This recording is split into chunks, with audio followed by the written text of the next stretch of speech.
May na-receive tayong question na related sa check engine at ang nagiging problema is yung oxygen sensor. And unfortunately, napalitan niya na nga daw yung kanyang mga oxygen sensor and until now, nag-check engine pa rin. At yun nga, ano ba yung nagiging problema? Hello mga paps, I'm Kuya Shane. Kung hindi ka pa nakasubscribe sa aking YouTube channel, press the subscribe button. Okay, yun meron tayong na-receive na isang senaryo na yun nga, naka-check engine, papalitan niya ng oxygen sensor. Unfortunately, mga ilang araw daw, babalik na naman yung check engine at yun nga, parang sumasakit na yata yung ulo niya, no? Ako personally, dumaan din ako dyan sa ganyang klase ng senaryo na bumili ako sa online ng tagwa 1,000 pesos ng mga oxygen sensor, umuokay ng ilang oras o ilang araw, mga ilang sira na naman, check engine na naman. Nag-try na rin akong bumili ng mga second hand, medyo nag-o-okay, tapos mga ilang buwan, ilang check engine na naman. So paulit-ulit yung nagiging problema, palit ako ng palit ng oxygen sensor and unfortunately hindi ma-resolve yung problema. So ano ba yung naging solution ko diyan? Ito, story lang nung namumblema pa ako. Isipsipik to sa mga naka-Mirage. Yan, sa mga naka-Mirage kasi ito, bakit ba nasisira yung oxygen sensor na yan? Isa sa mga pinaka-common reason diyan is yung mainit yung tambutso, dinaan mo sa baha, biglang lumamig, yun, pwedeng tamaan na yung inyong mga oxygen sensor. Kasi sa mga reason na bakit nasisira yan yung nadadaan sa baha. Pero yun nga, ang oxygen sensor kasi yan yung nakatusok do sa mga tambutso natin.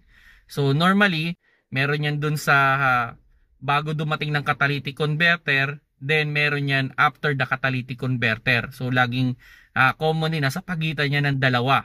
So ang nangyayari diyan, siya kasi yung sumusukat ng mixture ng air tsaka ng fuel kung tama. So doon yan na may mga grap na yan.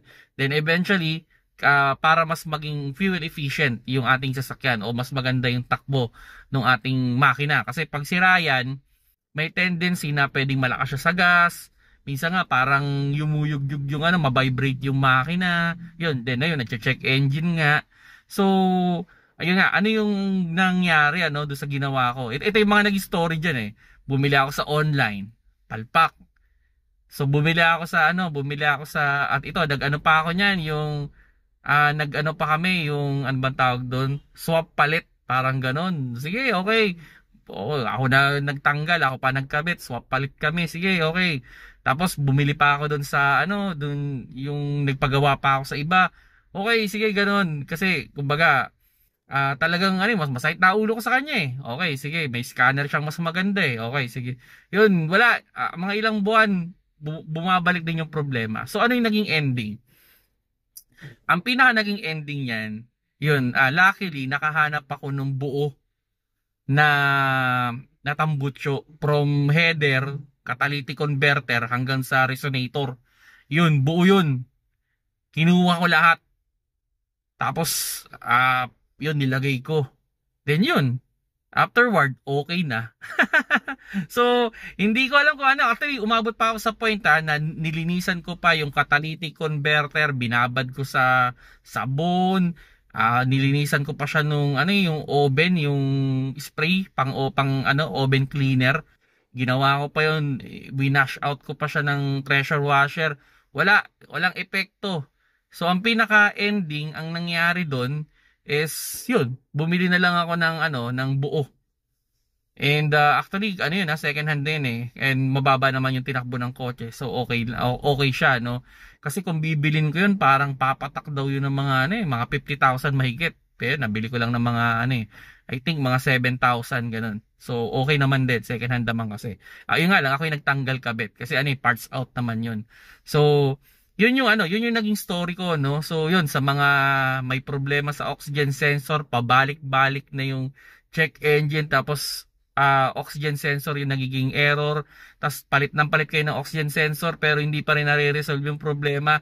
Siguro yan, isa na yan sa mga pwede yung isuggest sa inyo kung masakit na yung ulo ninyo, especially sa mga naka-Mirage. Isa yan sa mga weak spot Mirage, no, yung oxygen sensor niya ang bilis masira.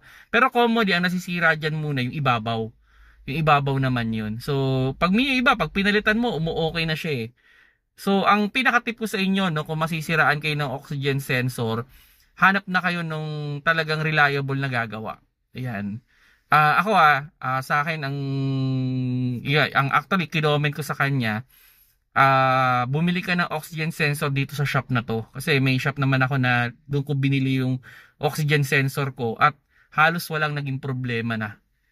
Mas mura siya kasi ito sa mga naka-Mirage diyan, ang oxygen sensor ng Mirage, ang isang peraso is pumapalo na yata ng mga 25,000. Dalawa yun. So 50,000. Oxygen sensor. Napakaliit lang nun. Okay? Napakaliit lang nun. So ganun yung presyo nun. And sa online, 1,000 pesos pero lahat palpak. Yung nabili ko, parang nasa 3,000 lang isa. Less than yata. Mga 2,500 to 3,000 yung presyo. So, yun. Okay siya. Lucas yung brand nun. Na-vlog ko rin naman yun. And satisfied naman ako doon sa performance nung oxygen sensor na yun.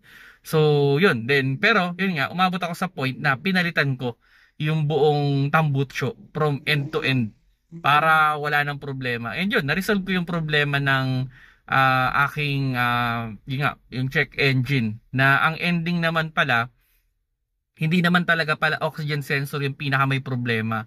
Ang pinaka may problema is yung tambucho o yung catalytic converter. So hindi ko alam kung barado kasi nilinis ko naman binabad ko na sa sabon, nilinis ko pa ng yung oven, yung palinis ng oven cleaner, pero walang epekto.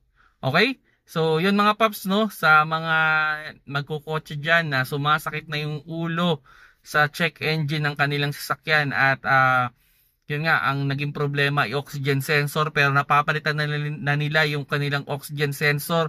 Ganun pa rin, bumabalik pa rin yung problema. Well, yun, try to check na lang yung catalytic converter.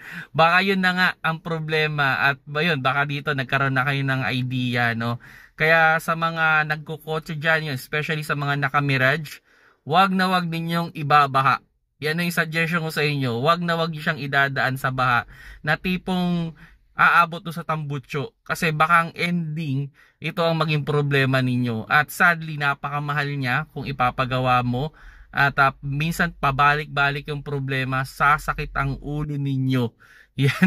Yan na yung tip ko sa inyo, no? Although hindi ko alam kung na-improve na nila, no, pero as far as I know ganun pa rin talaga, marami pa rin ang nakaka-experience ng ganyang problema. Napakatipid ng Mirage pero pag nasiraan kayo ng oxygen sensor niyan, medyo malulungkot kayo.